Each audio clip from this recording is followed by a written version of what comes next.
నమస్తే. శ్రీమాత్రే నమః, శ్రీ కృష్ణాయ నమః. భక్తి ఛానల్ ప్రేక్షకులకు స్వాగతం. మనకి ప్రతిసారి చెప్పుకుంటూ ఉంటాం, యోగాల గురించి చెప్తూ ఉంటాను. అయితే ఈ యోగాలంటే ఏమిటి? అసలు యోగం అంటే ఏంటి? అంటే గనక యోగము అంటే కలిసి రావడము, అదృష్టము. అంటే మనకి అనుకున్నది అనుకున్నట్టు ఈ సమయంలో జరిగేందుకు కొన్ని కొన్ని గ్రహాలు మనకి అనుకూలమైన స్థానానికి వెళ్తూ ఉంటాయి. ఆ వెళ్ళే పరిక్రమలో ఇన్నాళ్ళు మనం బాధపడుతుంటాం. మేషాది ద్వాదశ రాశుల వారందరూ కూడా కొన్ని కొన్ని సందర్భాలలో విపరీతమైన బాధలు, కష్టాలు, నష్టాలు ఇలాంటివి అనుభవిస్తూ ఉంటారు. అయితే ఈ యోగాలు వచ్చే సమయానికి మనకి ఆ కష్టాల నుంచి కాస్త మంచి జరిగే అవకాశం కనబడుతుంటుంది. అయితే ఇవి ఏ ఏ గ్రహాలు కలిస్తే మనకి మంచి జరుగుతుంది అంటే కొన్ని కొన్ని మంచి శుభగ్రహాలు కనుక కలిస్తే మనకి విశేషమైన అన్‌ఎక్స్‌పెక్టెడ్‌గా మంచి జరిగే అవకాశం కనబడుతుంది. ఇన్నాళ్ళు మనం బాధలో ఉన్నా లేదంటే నిరాశ, నైరాశ్యము, నిస్పృహలో ఉన్నప్పుడు ఈ యోగాల యొక్క అంటే ఈ యొక్క గ్రహాల కలయికతో మనకి మంచి జరిగే అవకాశాలు ఎక్కువ శాతం ఉంటాయి. అందుకే మనం ప్రతిసారి దేనికైనా అంటుంటారు పెద్దలు, యోగం ఉండాలి, యోగం ఉండాలి అంటే. యోగము అంటే మనకి కలిసి రావడము, అదృష్టము అన్నమాట. అయితే ఇప్పుడు మనకి ఆగస్టు 5వ తారీఖు నుంచి అంటే మనకి జూలై నెలలో 16వ తారీఖు నుంచి మళ్ళా మనకి 17వ తారీఖు వరకు అంటే ఆగస్టు 17వ తారీఖు వరకు గురు ఆదిత్య యోగం కలుస్తోంది.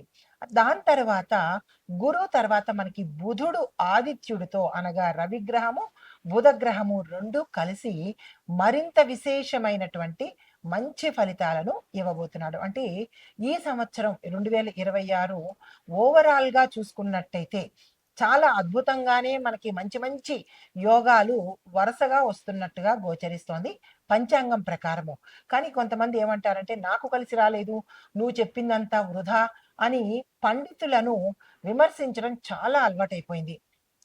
ఇది మీ ఒక్కరి పేరు చెప్పో, లేదా పలానా వారి పేరు చెప్పో మీకు అద్భుతంగా ఉంటుంది అని చెప్పడం కాదు.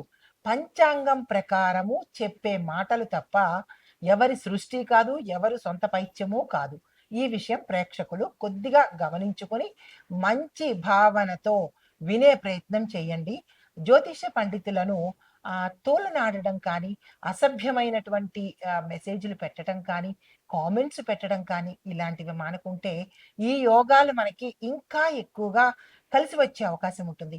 ఇష్టమైతే వినండి. లేదు అంటే కనుక ఆపేసుకుంటే మంచిది. కానీ శాస్త్రాన్ని దుయ్యబట్టడం చేసినట్టయితే కనుక కొద్దిగా ఇబ్బందులు పడే ఎంత యోగాలు కలిసినప్పటికీ కూడా మనము ఇబ్బంది పాలయ్యే అవకాశం ఉంటుంది. కాబట్టి భక్తి ప్రేక్షకులు భక్తి మార్గంతోనే ఈ జ్యోతిష్యులు చెప్పినది ఏదైనా వినే ప్రయత్నం చేయండి. ఆచరించడం మీ ఇష్టము. అయితే మనకి ఆగస్టు 5వ తారీఖు నుంచి మళ్ళా ఆగస్టు 17వ తారీఖు వరకు బుధాదిత్య యోగం అనేది కలిసి వస్తుందనమాట. అంటే ఇందులో బుధుడు, రవి ఈ ఇద్దరూ కూడా మనకి ఒకే రాశిలో సంచారం చేస్తూ మిగిలిన రాశులకందరికీ కూడా వారి వారి యొక్క జన్మ కుండలిలో ఏ స్థానంలో అయితే వీళ్ళు కలుస్తున్నారో ఆ స్థానము అద్భుతంగా ఉండేందుకు జరుగుతుందనమాట. అయితే ఇక్కడ మనం ఏం చేస్తామంటే ఈ యొక్క బుధాదిత్య యోగంలో 12 రాశుల వాళ్ళకి ఏ ఏ రంగంలో ఎలా ఉండబోతోంది అని నేను ప్రతిసారి చెప్పినప్పుడు ఉద్యోగము, వ్యాపారము, రాజకీయము, వ్యవసాయము, వాతావరణము ఇలా ప్రతి ఒక్కళ్ళకి కూడా నేను టచ్ చేస్తూ ఎవరెవరికి ఎలా ఉండబోతోందో అనేది సవివరంగా నేను మీకు తెలియచేసుకుంటున్నాను. అదే పరిక్రమంలో ఈసారి బుధాదిత్య యోగంలో 12 రాశుల వాళ్ళకి అందులోనూ విద్యార్థుల దగ్గర నుంచి ప్రతి ఒక్కళ్ళకు, స్త్రీలకు అందరికీ కూడా నేను ఒక్కొక్కటి వివరంగా చెప్తాను. చాలా మందికి పురుషులకేనా జాతకము అని అనుకుంటారు. తప్పు.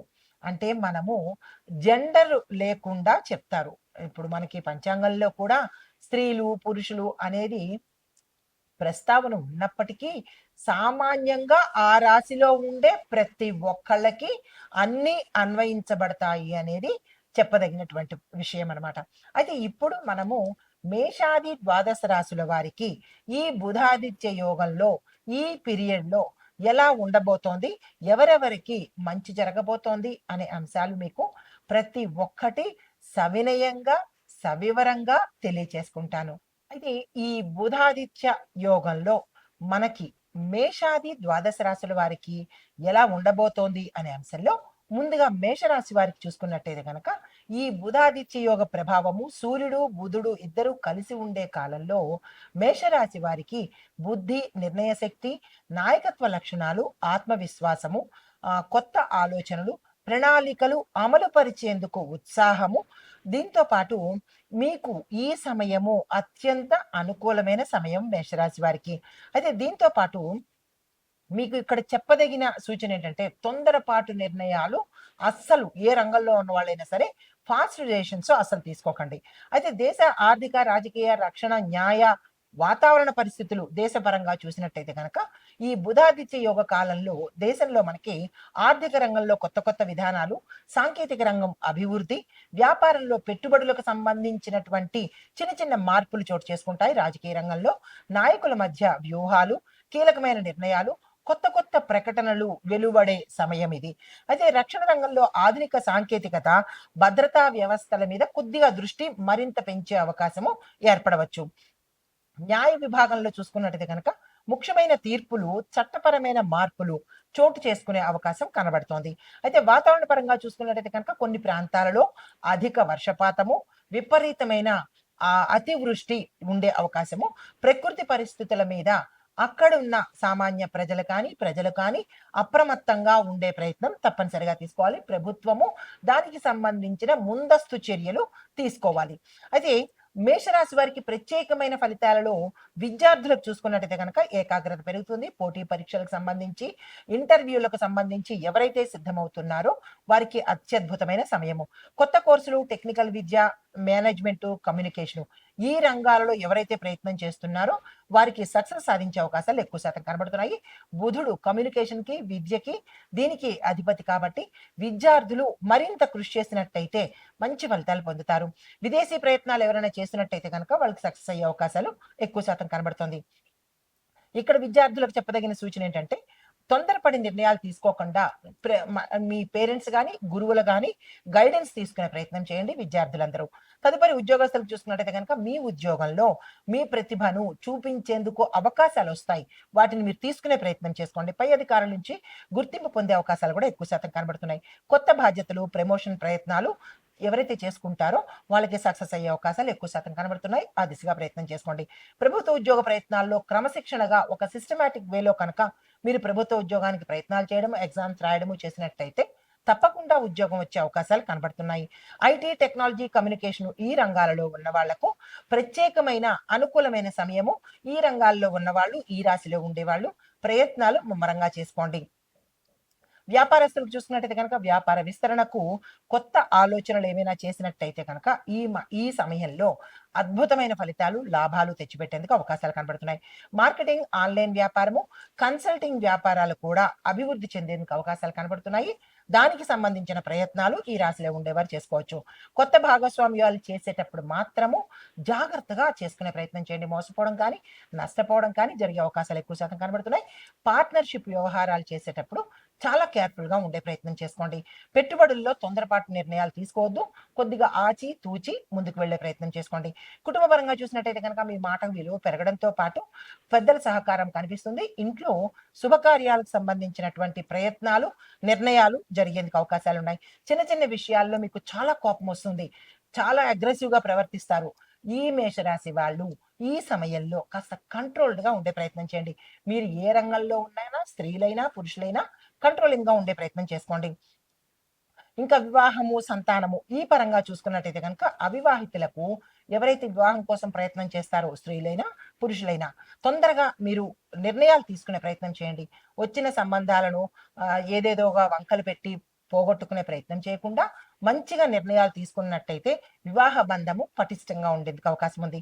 మంచి సంబంధాల కోసం ఎవరైతే ప్రయత్నాలు చేస్తున్నారో ఆ ప్రయత్నాలను ఈ సమయంలో మొదలు పెట్టవచ్చు.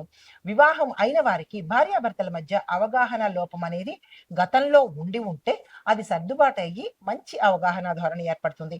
సంతాన విషయంలో శుభవార్తలు వినేందుకు అవకాశం కనబడుతుంది. వ్యవసాయదారులకు చూసుకున్నట్టయితే కనుక మీరు కొత్త కొత్త పద్ధతులు, యంత్ర సామాగ్రిలను ఉపయోగించి మీరు వ్యవసాయం చేసినట్టయితే కనుక స్థానికంగా మీకు అనుకూలమైన పంటలు వేసినట్టయితే విశేషమైన మార్కెట్ రావడంతో పాటు మీరు అనుకున్న స్థాయిలో ధరలు వచ్చేందుకు అవకాశం కనబడుతోంది. పంటల విషయంలో ఇది మార్కెట్‌కి తరలించేటప్పుడు అక్కడ మార్కెట్ డేటాని చూసుకొని అప్పుడు మీరు ముందు పంపించినట్టయితే మీకు మంచి గిట్టుబాటు అయ్యే అవకాశం కనబడుతోంది. భూమి, వ్యవసాయ పెట్టుబడులప్పుడు కొద్దిగా నిదానంగా ఆలోచించి ముందుకు వేసే ప్రయత్నం చేయండి. నష్టపోవడం అవకాశాలు ఎక్కువ శాతం కనబడుతున్నాయి. రైతులు జాగ్రత్తలు తీసుకోండి. అయితే ప్రభుత్వ, ప్రైవేట్, ఐటీ రంగం ఈ రంగాలలో చూసినట్టయితే గనక ముందుగా ప్రభుత్వ రంగం వాళ్ళకి ప్రభుత్వ దరఖాస్తులు, పరీక్షలు, అధికారిక పనుల్లో మీకు ముందు డెవలప్‌మెంట్ అనేది కనబడుతోంది. ప్రైవేట్ రంగం చూసుకున్నట్టయితే గనక కొత్త కొత్త అవకాశాలు రావడంతో పాటు మీకు అధికమైన బాధ్యతలు కూడా మీ మీద వేసే అవకాశం కనబడుతోంది. దాన్ని తీసుకునే ప్రయత్నం చేయండి. ముందు ముందు మీకు మంచి ఫలితాలు కనబడతాయి. నో అని రిజెక్ట్ చేయకండి. ఐటీ రంగం చూసినట్టయితే గనక సాఫ్ట్‌వేర్, డేటా, ఏఐ, కమ్యూనికేషను ఈ రంగాల్లో ఉన్న వారికి కొత్త కొత్త అవకాశాలొస్తాయి. వాటిని తీసుకునే ప్రయత్నం చేసుకోండి. ఇంకా మీకు కలిసి వచ్చే రంగులు ఆకుపచ్చ, లేత ఎరుపు రంగు, బంగారు రంగు. ఈ రంగు వస్త్రాలను ధరించి మీరు ఏ పని మీదైనా ముందుకు వెళ్ళినట్టయితే గనక సక్సెస్ సాధించే అవకాశాలు కనబడుతున్నాయి. కలిసి వచ్చే నంబర్సు 5, 1, 9. అయితే మీకు కలిసి వచ్చే వారాలు ఆదివారము, బుధవారము, మంగళవారము.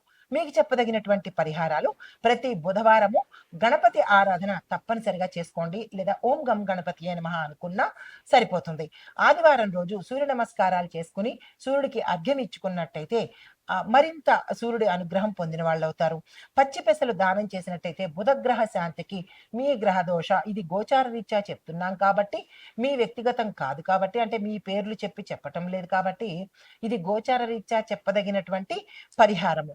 పచ్చని పెసలు బుధగ్రహానికి సంబంధించి మీ మేషరాశి వారు దానంగా ఇచ్చుకున్నట్టయితే బుధ ప్రీతి జరిగి అనుకూలంగా ఉంటుంది. విద్యార్థులకు పుస్తకాలు, పెన్నులు లేదా ఫీజులు ఇలా మీ యథాశక్తి దానంగా ఇచ్చుకోవచ్చు.